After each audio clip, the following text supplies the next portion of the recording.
And welcome back, everyone, to Who Would Win. Today's comes from us from Savini, Jason Voorhees, and Michael Myers, who asked the question, who would win a fight, Jason Voorhees or Pinhead? I mean, I've done, again, elder statesman of the channel at this point. Pinhead is a Cenobite. He's the leader of he's the grand priest of the Cenobites. His goal is to, spread hell on earth pretty much to some degree. In torture, maim, everything. Jason, we know his story at this point. He was the deformed kid, drowned in the Crabtree Lake. His mother went on a killing spree, was ultimately killed, and then he came back and now has been basically brought back as like a remnant, a zombie that just won't die, a force of nature. Who wins in a fight between these guys? It's kind of difficult to say. What does Pinhead bring to the table here ultimately as comedy? He can just summon manifest hooks out of nowhere. Chains, hooked blades, whatever. Oh, chains and hooks. And chains and blades, and he uses it to skewer, rip, and tear. He's also capable of summoning fire. Like, he is pyrokinetic and actually cause explosions just with his mind. He has a sizable pain tolerance as well. He's also extremely intelligent, well-spoken. He knows how to strategize if he needs to. That said, however, he's not infallible. I can't remember which Hellraiser it was. He was temporarily defeated by one of the other Cenobites who kind of took his place until he came back into the fold.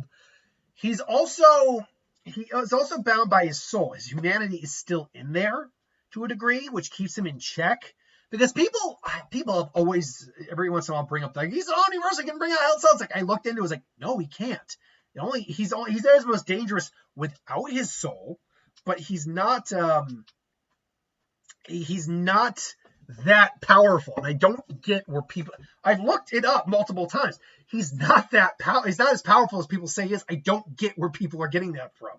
No, that's not true. I got where people got it from, but it was a set amount of circumstances that led to that scenario happening. So, yeah. Jason, throughout the series, Jason has kind of changed. Yeah, Uber Jason is arguably the strongest one. You have the comic Jason, who's very much like just a master-generating zombie killer. Then you get the main series Jason, and I guess you can count Freddy versus Jason in that too, who can't technically die except by the blood of a Voorhees. But then again, you are dealing with a basic demon. You're basically dealing with a demon here, so that might not apply. So I'll say this. Honestly, most versions of most versions of Jason are actually not going to do well against Pinhead.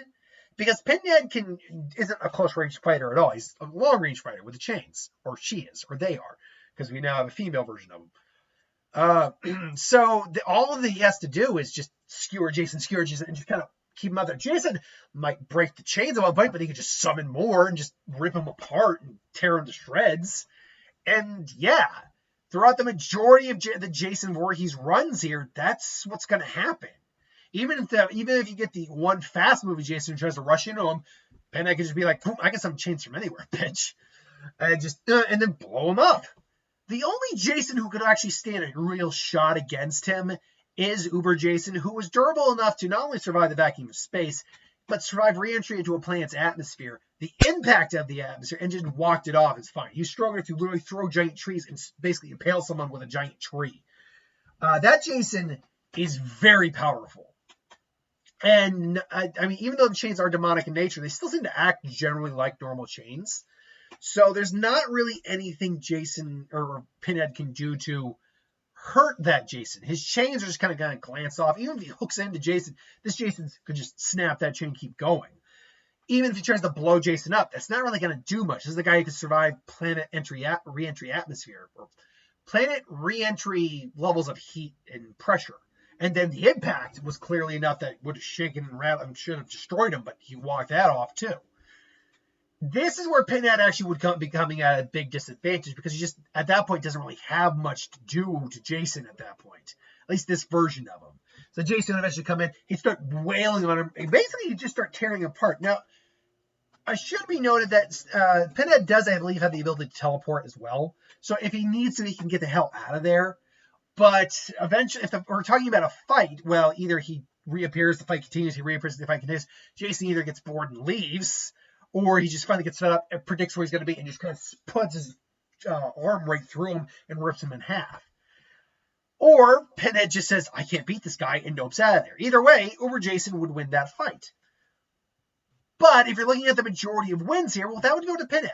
Because Pinhead, Jason is just so slow moving and just so like, I can take anything you can dish out, kind of, because he knows he can take it, that he would just generally just take all the attacks coming his way.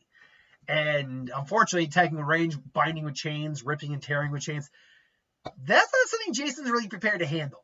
And if we're going with the Jason goes to hell Jason, where it's the demon, where he might see the demon come out of Jason. He's not going to be persuaded to eat the heart or anything or be possessed by Jason. But maybe he just sees the demon come in and just snags him and just like, hello, little nut. You'll be coming with us. Maybe he turns Jason into a Cenobite. Who knows? Anywho, yeah, Jason would actually get clapped pretty hard by Pinhead, I think. Pinhead just has the means of keeping Jason at a distance while hurting him. So, yeah, Pinhead would take the fight. This is just my opinion, though. Let me know in the comments below what you think. Until then, thanks for watching. Hope you enjoyed. Happy Halloween coming up. I'll see you next time.